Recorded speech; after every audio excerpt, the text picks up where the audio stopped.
নমস্কার। আমার চ্যানেল গল্পের ঝাঁপিতে তোমাদের সবাইকে স্বাগত জানিয়ে আজকের গল্প পাঠ শুরু করছি।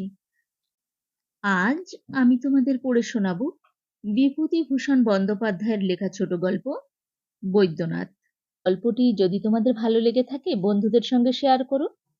আর আমার চ্যানেলটা যদি এখনো তোমরা সাবস্ক্রাইব করে না থাকো তাহলে চটপট সাবস্ক্রাইব করে নাও, যাতে আমি পরবর্তীতে যে গল্পই পোস্ট করি সবার আগে পৌঁছে যায় তোমার ফোনে। তবে শুনতে থাকো আজকের গল্প বৈদ্যনাথ। ৩ দিন ধরিয়া কলকাতায় বেজায় বর্ষা নামিয়াছে। এ ধরনের বর্ষা এই বছর পড়ে নাই। ছাতিতে জল আটকায় না, কারণ সঙ্গে সঙ্গে হাওয়াও তেমনি। রাস্তায় রাস্তায় জল বাঁধিয়া গিয়াছে। ট্রামে দিনের বেলায় আলো জ্বালানো, দোকানে দোকানে সামনের দিকে তেরপল ফেলা। পথে ঘাটে লোকজনও খুব বেশি যে চলাফেরা করিতেছে এমন নয়। আপিসে যাইতেছি, বেলা 10টা কি বড়জোর 10টা 15। ট্রামে যাইতে পারিতাম, কিন্তু এই বর্ষায় হাঁটিয়া যাইতে বড় ভালো লাগিতেছে। ট্রাম লাইন পার হইয়া হাঁটা পথ ধরিলাম। বউবাজারের মোড়ে কে পেছন হইতে ডাকিয়া বলিল, দাদা, ও দাদা, দাদা শুনুন। আমাকে ডাকিতেছে নাকি? ফিরিয়া চাহিয়া দেখিলাম, যে ডাকিতেছিল সে কাছে আসিল। বয়স 15-16। পরনের কাপড় যৎপরনাস্তি ময়লা, গায়ে 4-5 জায়গায় ছেঁড়া কোট, মাথার চুল রুক্ষ, ঝাঁকড়া খালি পা। রাঙা রাঙা দাঁত বাহির করিয়া হাসিয়া বলিল, চিনতে পারছেন না দাদা? আমি বদ্যিনাথ। ও, সেজ মামার ছেলে বোদে। এর বয়স যখন বছর 10 তখন ইহাকে দেখিয়াছিলাম। তারপর বছর 5-6 আর দেখি নাই, কিন্তু না দেখিলেও ইহার বিষয় সব শুনিয়াছি। অতি বদ ছোকরা। 10 বছর বয়সে বাড়ি হইতে পালাইয়া হুগলিতে কোন যাত্রার দলে ঢোকে। বছরখানেক খোঁজ খবর ছিল না। হঠাৎ রাজশাহী হইতে এক বেয়ারিং পত্র পাওয়া যায় যে বৈদ্যনাথ টাইফয়েডে মরমর, শেষ দেখা করিতে হইলে কাল বিলম্ব না করিয়া ইত্যাদি। সেজম আমার ছেলের উপরে তত টান ছিল না। তিনি দ্বিতীয় পক্ষের স্ত্রী পুত্রাদি লইয়া কায়েমি সংসার পাতাইয়াছেন। প্রথম পক্ষের অবাধ্য ছেলে বাঁচুক বা মরুক তার পক্ষে সমান কথা। কিন্তু বদ্যিনাথের পিসি কাদা কাটা শুরু করাতে তিনি দ্বিতীয় পক্ষের বড় শালাকে রাজশাহীতে পাঠাইয়া দেন। সে যাত্রা বদ্যিনাথ বাঁচিয়া উঠিল। চুল ওঠা জীর্ণ শীর্ণ চেহারা লইয়া বাড়িও ফিরিল, কিন্তু মাস তিনেকের মধ্যেই আবার উধাও, আবার নিখোঁজ। এইবার আর এক যাত্রা দলে বছর খানেক ঘুরিয়া বোদে নগদ 17টি টাকা হাতে করিয়া বাড়ি আসিল ও সৎমায়ের কাছে জমা রাখিল। অত বড় ছেলে বাড়িতে বসিয়া খায় ও 2-3 দিন অন্তর সৎমায়ের কাছে পয়সা চাহিয়া লয়। আজ 8 আনা, কাল 3 আনা, তার পরদিন 1 টাকা। চুল ছাটিতে হইবে, শার্ট তৈরি করাইতে হইবে, বন্ধু বান্ধবে খাইতে চাহিয়াছে, নানান অজুহাত। আসলে জানা গেল যে বিড়ি সিগারেটেই বদ্যিনাথের মাসে 4-5 টাকা লাগে। তাছাড়া চা, বাবুগিরি, সাবান, কলিকাতায় যাওয়া ইত্যাদি আছে। সে 17 টাকার মধ্যে টাকা 2 সংসারের সাহায্যে লাগিয়াছিল, বাকিটা বদ্যিনাথের ব্যক্তিগত শখের খরচ যোগাইতে ব্যয়িত হয়। সেজ মামার সংসারের অবস্থা খুব সচ্ছল নয়। 2 টাকায় যখন বদ্যিনাথ 7 মাস বসিয়া খাইল এবং নিজের টাকা ফুরাইলে জোর জুলুম গালমন্দ করিয়া বিমাতার নিকট হইতে আরো 2-4 টাকা আদায় করিল, তখন সেজ মামা স্পষ্ট জানাইয়া দিলেন তাহাকে এইরূপ ভাবে বসিয়া খাওয়াইতে তিনি পারিবেন না। বদ্যিনাথ সেই কথায় কর্ণপাত না করিয়া আরো 7 মাস বসিয়া সংসারের অন্ন ধ্বংস করিল। খুব নিশ্চিন্ত মনেই করিল। আরো কয়েক টাকা সৎমায়ের নিকটে আদায় করিল। বইমাত্র ভাই বোনেদের সঙ্গে ঝগড়া বিবাদ মারধর করিল। শেষে সেজ মামার বাড়ির কাহারো পকেট হইতে টাকা চুরি করিয়া একদিন দুপুরে আহারাদির পরে কোথায় নিরুদ্দেশ হইয়া গেল, সে আজ 2 বছর আগের কথা। কিন্তু এই সকল কথাই আমি শুনিয়াছিলাম একতরফা, বদ্রীনাথের শত্রুপক্ষের মুখে, অর্থাৎ তার সৎ মা ও বাবার মুখে। বদ্রীনাথের সপক্ষেও হয়তো অনেক কথা বলিবার আছে, কিন্তু সে কথা আমি শুনি নাই। বদ্রীনাথকে আজ এই অবস্থায় দেখিয়া মনে মনে তাহার উপর সহানুভূতি হইল। বলিলাম, ভিজছিস কেন? আয়, ছাতির মধ্যে আয়। তারপর এ অবস্থা কোথায়? শ্রীরামপুরে যাসনি আর? শ্রীরামপুরেই সেজ মামার শ্বশুর বাড়ি। বদ্রীনাথ রাঙা দাঁত বাহির করিয়া একগাল হাসিল। না দাদা, সেখানে বাবা বাড়িতে ঢুকতে দেয় না, বলে টাকা রোজগার করবি নে তো বসে বসে তোকে খাওয়াবে কে? গেছিলুম আষাঢ় মাসে, বাবা হুকুম দিয়ে দিলে আমার ভাত খাওয়া বন্ধ করে দিতে। রাত্রিরে স্কুল ঘরে শুয়ে থাকতুম, বাবা দোকানে খাতা লিখতে বেরিয়ে গেলে মাকে গিয়ে বলতুম, ভাত দাও, নইলে কি আমি না খেয়ে মরবো। মা চুপি চুপি খাইয়ে দিত, আবার এসে সারাদিন স্কুল ঘরে শুয়ে থাকতুম। এই রকম করে দিন কাটে। 17ই আষাঢ় বাড়ি থেকে বেরিয়েছি আবার। আমি বলিলাম, এ কদিন ছিলি কোথায়? গাড়িতে গাড়িতে বেড়াচ্ছি, পরশু দিল্লি এক্সপ্রেসে গেছিলুম, আজ এই এলুম। পথে পথে ঘুরছি কদিন। আমার তো আর টিকিট লাগে না, ধরবে কে? এ গাড়িতে চেকার এলো, ও গাড়িতে গিয়ে বসলুম। নিতান্ত ধরলে বললুম, গরিব ভিখিরি, পয়সা নেই, বললে নেমে যাও। নিতান্ত গালমন্দ দিলে তো নেমে গিয়ে পরের ট্রেনে আবার চড়লুম। গাড়ির মধ্যে বসে থাকলে তবু তো বৃষ্টির হাত থেকে বাঁচি। বৃষ্টিটা আবার জোরে আসিল। দুইজনে একটা গাড়ি বারান্দার নিচে দাঁড়াইলাম। জিজ্ঞাসা করিলাম, তোর মামার বাড়ি যাস না কেন? শুনেছি তাদের নাকি বেশ ভালো অবস্থা। ভালো তো, কিন্তু তারা আমায় দেখতে পারে না। সেবার বসিরহাটে আমাদের দলের গাওনা ছিল তো, ওখান থেকে মামার বাড়ি গেলুম। বড় মামা বললে, এখানে কি জন্য এলি? দিদিমা বললে, যাকে নিয়ে সম্বন্ধ সেই যখন চলে গিয়েছে তখন তোর সঙ্গের সুবাদ কিসের? তুই আর এখানে আসিস নে। সেই থেকে আর যাইনে। একটা খাবারের দোকানে বসাইয়া বদ্রীনাথকে কিছু খাওয়াইলাম। সে যেরূপ গোগ্রাসে খাইতে লাগিল, তাহাতে বুঝিলাম কয়েকদিন তাহার অদৃষ্টে আহার জোটে নাই বোধ হয়। মনে কষ্ট হইল। ছোড়াটার নিতান্ত অদিষ্ট মন্দ। এই বৃষ্টি বর্ষায় ছেঁড়া কাপড় পরিয়া খালি পেটে আশ্রয় অভাবে আজ দিল্লি কাল বেনারস করিয়া রেলে রেলে বেড়াইতেছে। দূর দূর করিয়া শিয়াল কুকুরের মতো সবাই তাড়াইয়া দিতেছে, এমনকি নিজের বাবা পর্যন্ত। বেচারি তবে যায় কোথায়? বলিলেই তো হইল না। ভাবিয়া চিন্তিয়া বলিলাম, এক কাজ করব দে, তুই রানাঘাটে আমার বাসায় গিয়ে থাক। চল, আমি তোকে টিকিট কেটে গাড়িতে পাঠিয়ে দিচ্ছি। সেখানে বাড়ির ছেলের মতন থাকবি, কোনো কষ্ট হবে না, চল। টিকিট কিনিয়া গাড়িতে উঠাইয়া দিয়া বদ্রীনাথের হাতে আনা 2 পয়সা দিয়া বলিলাম, পথে যদি দরকার হয় রইল তোর কাছে। শনিবার রানাঘাটে গিয়া দেখিলাম বদ্রীনাথ বাড়িতে মেয়েদের কাছে খুব আদর যত্ন পাইতেছে। কাপড় জামা মেয়েরা সাবান দিয়া কাচিয়া দিয়াছে। বদ্রীনাথের চেহারারও যথেষ্ট পরিবর্তন ঘটিয়াছে। মাথার চুল 10 আনা 6 আনা ছাটা, বেশ টেরি কাটা।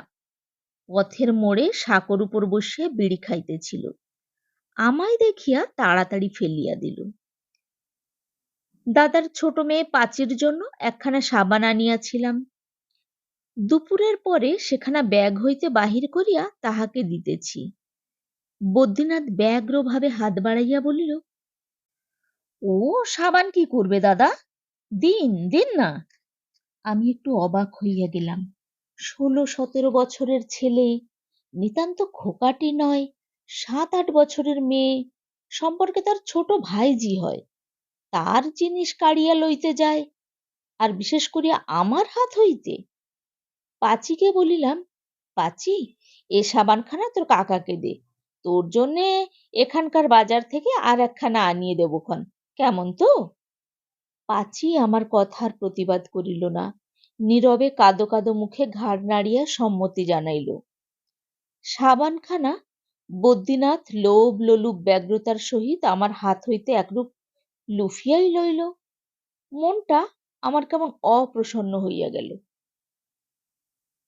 2 দিন পরে দেখিলাম বদ্যিনাথ বাড়ির ছেলে মেয়েদের সকলকে শাসন করিতে শুরু করিয়াছে। কাহাকেও বলিতেছে হাড় ভাঙিয়া গুঁড়া করিব, কাহাকেও বলিতেছে পিঠে জল বিছুটি দিব ইত্যাদি। হয়তো কেউ খাবারের জন্য বাড়িতে বিরক্ত করিতেছে, কেহ বা বলিতেছে সে আজ কিছুতেই চুল ছাটিবে না, কেহ বা তেতো ওষুধ খাইতে চাহিতেছে না, কিংবা হয়তো নিজেদের মধ্যে ঝগড়া বাঁধাইয়াছে। এই সব তাহাদের অপরাধ। ছোট ছোট ছেলে মেয়েদের কেহ বকুনি মারধর করে, এ আমি একেবারেই পছন্দ করি না। বদ্যিনাথকে ডাকিয়া বলিয়াছিলাম, ওদের কথায় তোর থাকবার দরকার কি রে বোদে? ওরা যা খুশি করুক না, তুই ওরকম করে বকিস না ওদের। মাঝে আর একবার রানাঘাটে গেলাম। বদ্যিনাথকে বাড়িতে না দেখিতে পাইয়া জিজ্ঞাসা করিলাম, বদ্যিনাথ কোথায়, দেখছি না যে? শুনিলাম সে বাড়িতে প্রায় থাকে না, দুবেলা খাওয়ার সময়ে হাজির হয় মাত্র। স্টেশনের কাছে কোন পাউরুটির দোকানে তার আড্ডা, সেখানে দিন রাত বসিয়া ইয়ার্কি দেয়। বাড়ির ছেলেমেয়েরা তাহার নামে নানা অভিযোগ উত্থাপিত করিল। দাদার মেয়ে বলিল, আমার সে সাবানখানা বদ্যিনাথ কাকা কেড়ে নিয়েছে, বললে যদি না দিস তোকে মেরে চিংড়ি মাছ বানাবো। সন্ধ্যার সময়ে মোহিত ডাক্তারের ডিসপেন্সারিতে বসিয়া চা খাইতেছি। বদ্যিনাথ আসিয়া বলিল, 4 আনা পয়সা দিন, বৌদি বলে দিলেন বাজার থেকে আলু নিয়ে যেতে হবে। বদ্যিনাথের উপর মনটা তত প্রসন্ন ছিল না, কিন্তু পয়সা দিতে গিয়ে মনে মনে ভাবিলাম, যাই হোক, দুষ্টুমিই করুক আর যাই করুক, বাসায় একটু আধটু সাহায্য তো ওকে দিয়ে হচ্ছে। বয়স কম, দুষ্টুমি একটু আধটু করেই থাকে। 2-3 দিন পরে বৌদি আবার কতকগুলি নতুন অভিযোগ বদ্যিনাথের বিরুদ্ধে যখন আনিলেন, তখন ওই কথাই আমি বলিলাম। বৌদি বলিলেন, কবে কোন দিন কাজ করে ও? কে বলেছে তোমায় ঠাকুরপো? শুধু খাওয়া আর পাউরুটির দোকানে না কোথায় বসে ইয়ার্কি দেওয়া, এছাড়া আর কি কাজ ওর? আমি বলিলাম, কেন, হাট বাজার তো প্রায়ই করে। এই তো সেদিনও তুমি ওকে বাজার করতে দিয়েছিলে, আলু নাকি, এর আগেও তো অনেকবার। বৌদি বিস্মিত হইয়া বলিলেন, আমি? কবে? কই, আমার তো মনে হয় না, কে বললে? আমি বললাম, বলবে আবার কে? আচ্ছা দাঁড়াও, ভজিয়ে দিচ্ছি। আমার মনেও কেমন সন্দেহ হইল। বদ্যিনাথকে ডাকাইলাম, কিন্তু তাকে বাড়িতে পাওয়া গেল না। বৌদি বলিলেন, তিনি দিব্য করিতে প্রস্তুত আছেন যে বদ্যিনাথকে কখনো কিছু কিনিয়া আনিতে তিনি দেন নাই। তখন মনে পড়িল, বদ্যিনাথ এটা ওটা বাড়ির ফরমায়েশের ছুতায় আমার নিকট হইতে 2 আনা 4 আনা অনেকবার আদায় করিয়াছে। প্রায় তখনই মোহিত ডাক্তারের ডিসপেন্সারিতে বসিয়া আড্ডা দিই, সেই সময় গিয়া চায়। উফ, ছোকরা কি ধরিবাজ! ঠিকই বুঝিয়াছিল যে আমি যখন আড্ডায় মশগুল, তখন পয়সা চাহিলেও আমি তাহার কাছে কোনো কৈফিয়ত চাহিব না। কেন পয়সা, কিসের জন্য পয়সা, অথবা বাড়িতেও সে বিষয়ে উল্লেখ করিতে ভুলিয়া যাইব। ভাবিলাম, ছোকরাকে এমন শিক্ষা দিব যাহাতে ও পথে আর কখনো না যায়। কিন্তু সেদিন আমি আহারাদি করিয়া রাত্রের ট্রেনে যখন কলিকাতায় রওনা হইলাম, তখনও পর্যন্ত বদ্যিনাথ বাড়ি ফেরে নাই। পুনরায় বাড়ি আসিলাম মাসখানেক পরে। বদ্যিনাথের কথা তখন নানা কাজে একরূপ চাপা পড়িয়া গিয়াছে, তাহার উপরে রাগটাও পড়িয়া গিয়াছে। পূজার অল্পই দেরি। রানাঘাটের বাজারেই প্রতি বছর কাপড় চোপড় কিনি, কে বহিয়া আনে কলিকাতা হইতে? হইলই না হয় 2-1 পয়সা দর বেশি। বাড়ির ছেলে মেয়ে সঙ্গে লইয়া কাপড়ের দোকানে গিয়া পছন্দসই জিনিস কিনিবার বেশ একটা আনন্দ আছে। কলিকাতা হইতে মোট বাঁধিয়া কাপড় কিনিয়া আনিলে সে আনন্দ হইতে বঞ্চিত হইতে হয়। বদ্যিনাথ আর্জি পেশ করিল, তাহার কাপড় চাই, জুতা চাই, শার্ট চাই, গামছা চাই, এমনকি একটি টিনের তোরঙ্গও চাই। দেখিলাম অনেক টাকার খেলা। তোরঙ্গের কি দরকার এখন? এখন থাক, পুজোর পর দেখা যাইবে। 2 জোড়া কাপড় কেন, 1 জোড়াই চলুক। একটা শার্টেই পুজো কাটিয়া যাইবে এখন। জুতা একেবারেই নাই, পায়ের মাপটা দিলে বরঞ্চ। আসছে শনিবার, চিনে বাড়ি। পূজার সপ্তমীর দিন একটা ঘটনা ঘটিল। বৈঠকখানায় বসিয়া দৈনন্দিন বাজার হিসাব লিখিতেছি, বাহির হইতে অপরিচিত চড়া গলায় কে বলিল, এইটা কি সামন্তপাড়ার বিনোদ চৌধুরীর বাড়ি? জানলা দিয়া মুখ বাড়াইয়া দিয়া বলিলাম, আমারই নাম, কি চাই? মড়ুই পোড়া বামুনের মতন চেহারা একটা পাকশিটে গড়নের লোক ঘরে প্রবেশ করিল। মাথার চুল কাঁচায় পাকায় মেশানো আর লম্বা লম্বা, গায়ে আধময়লা গেঞ্জির ওপরে একটা চাদর। হাত জোড় করিয়া নমস্কার করিয়া বলিল, ভালোই হলো, আপনার সঙ্গে দেখা হয়ে গেল। প্রণাম হয় চৌধুরী মশাই। কথাটা বলতেই হয় শেষকালটা। আপনার ছোট ভাই সুরেন আমাদের দোকান থেকে। বিস্মিত হইয়া বলিলাম, আমার ছোট ভাই সুরেন? হ্যাঁ, ওই যে লম্বা, একহারা কালো মতন চেহারা, ছোকরা, 16-17 বছর বয়স। বুঝিতে বিলম্ব হইল না লোকটা কাহার কথা বলিতেছে। বললাম, হ্যাঁ, কি করেছে শুনি? কি আর করবে, সর্বনাশ করেছে মশাই। আমাদের ওই স্টেশনের মোড়ে রুটি বিস্কুটের কারখানা আর দোকান, দেখেছেন বোধহয়। বাবু তো ওইখান দিয়েই যান আসেন। আমার নাম রতন ঠাকুর, শ্রী রামরতন বাড়ুজ্যে। আগে পরিচয় দিতে লজ্জা হয়, কি করি, পেটের দায়ে। আমি বাধা দিয়া বলিলাম, তারপর কি হয়েছে বলছিলেন? সে এক লম্বা গল্প করিয়া গেল। বদ্যিনাথ ওখানে বসিয়া আড্ডা দিত। আমার সহোদর ভাই এবং নাম সুরেন, এই পরিচয় দিয়া সেখানে খুব খাতির জমাইয়াছিল। বলিত দাদার সঙ্গে বনিতেছে না, শীঘ্র নাকি সে পৃথক হইবে। রাধা বল্লভ তলায় একখানা বাড়ি আছে, তাহারই ভাগে পড়িবে সেখানা।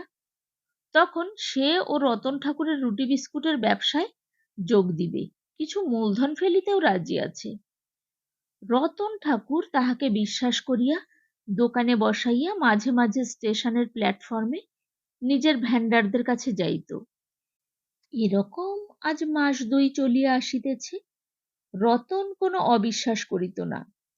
ইদানিং রতন তাহারই উপর কেনা বেচার ভার দিয়া হয়তো 2-5 ঘন্টার জন্য দোকানে অনুপস্থিত থাকিত। গতকল্য রতন চাকদায় গিয়াছিল কি কাজে, বদ্যিনাথকে দোকানে বসাইয়া গিয়াছিল। আজ সকালে ক্যাশ মিলাইতে গিয়ে রতন দেখে 26 টাকা 13 আনা ক্যাশ বাক্স হইতে উধাও হইয়াছে। নিশ্চয়ই এ বদ্যিনাথ ছাড়া আর কাহারও কাজ নয়, হইতেই পারে না। তাই সে সকালেই ছুটিয়া আমার কাছে আসিয়াছে। কোনো রকমে বুঝাইয়া ভরসা দিয়া রতন ঠাকুরকে বিদায় দিলাম। যখন আমার সহোদর ভাই বিশ্বাসে রতন ঠাকুর তাহাকে প্রশ্রয় দিয়াছে, তখন সে আমার যেই হোক, টাকা মারা যাইবে না রতনের, না হয় আমি নিজেই দিব।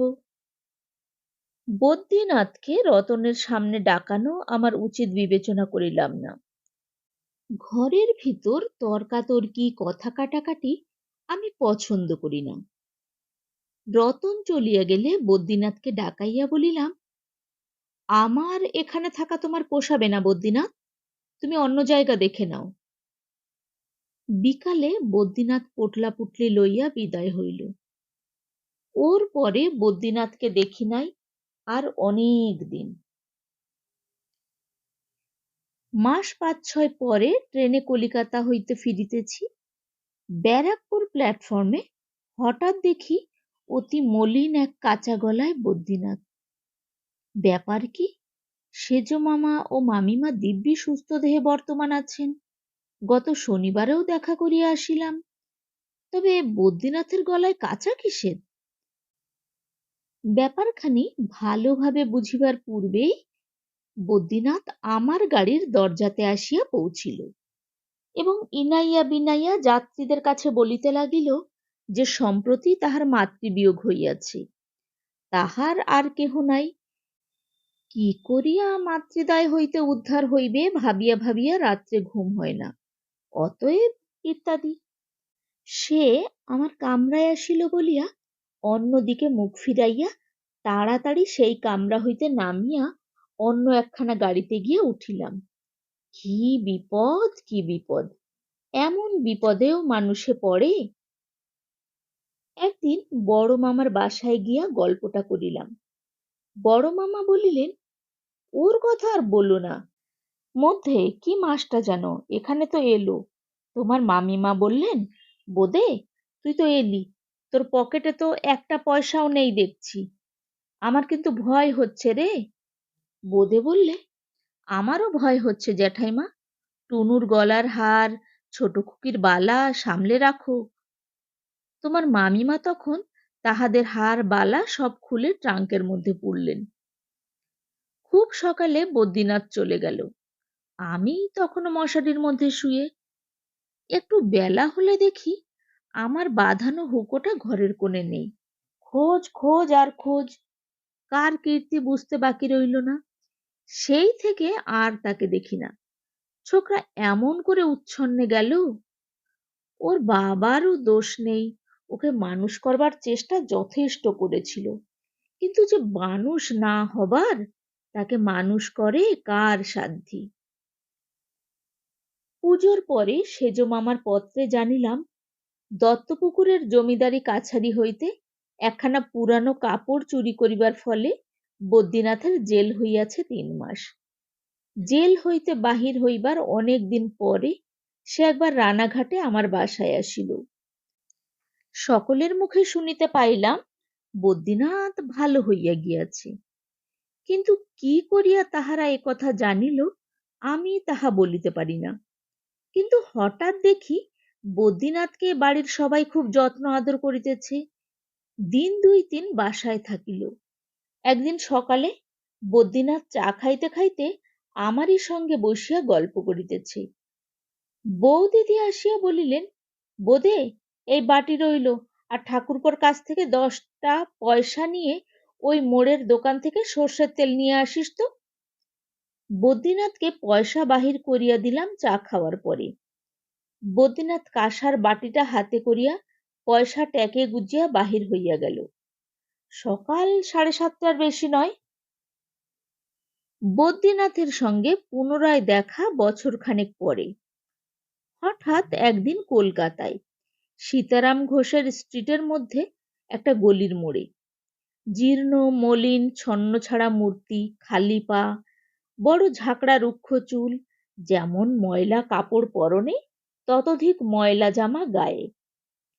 প্রথম কথাই আমার মুখ দিয়ে কি জানি বাহির হইয়া গেল, হ্যাঁ রে বোদে, বাটিটা কি করলি রে?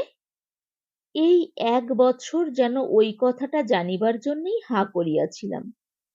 বদ্রীনাথ বিপন্ন মুখে কি একটা জবাব দিবার 2-1বার চেষ্টা করিতে গিয়ে যেন বিষম খাইল এবং হঠাৎ সুরুৎ করিয়া পাশের গলির মধ্যে ঢুকিয়া পড়িয়া দ্রুত পদে অদৃশ্য হইয়া গেল।